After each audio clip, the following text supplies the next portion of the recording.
And to shed more light on rationalization of food consumption, we're glad to be joined over the phone by Dr. Heba Ashraf, Professor of Economics. Good afternoon, Dr. Heba. Good afternoon. Well, although Ramadan is supposed to train and reinforce Muslims' self-discipline, Egyptian consumer behavior is proving otherwise. What's your take on that? Well, generally, Egyptians are known for being generous.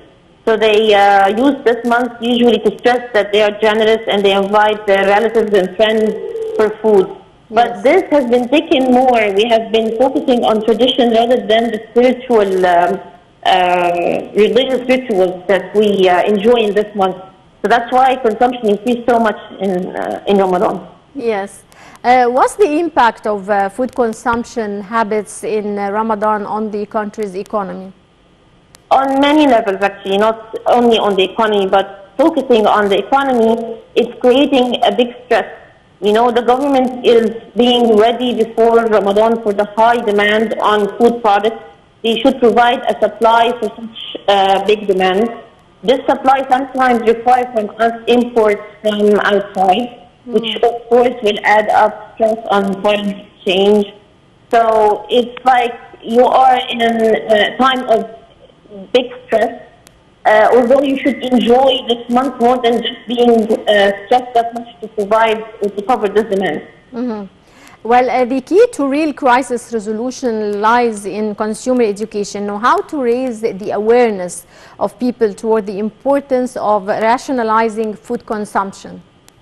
For education, the accessibility for students either in schools or in university is easy. But the problem is in people who are not enrolled in such community, or they have been also graduated. Yes. So these people are working, and they have been working with their traditions, their old traditions in consumption. So we need actually to reach them. We could print some brochures and provide people with the side effects of that high increase in consumption, either on health or on economic side. Youth can actually play an important role to talk with people in the supermarkets, in the places where they buy, and they start to inform them that it's better to rationalize somehow, because this will help them on all levels. Yeah. Well, how do you view the role of media on this issue? It is the big player and the most important player in this concept of providing information for people. Now the problem is that we have diversified media sources. So it's somehow difficult to reach each and every group, but we have different ways to reach people. For example, you can reach youth by social media. Okay, they actually like some ads, small ads that are attractive. You can reach people who are watching TV by some attractive ads or a repeated song that attract them, but you use lyrics that include what you want through these songs or something. Small cartoons, things like that, interactive things. Yeah. And the most important thing, the infographics. The infographics are very much efficient in delivering the information, because numbers speak actually louder than words.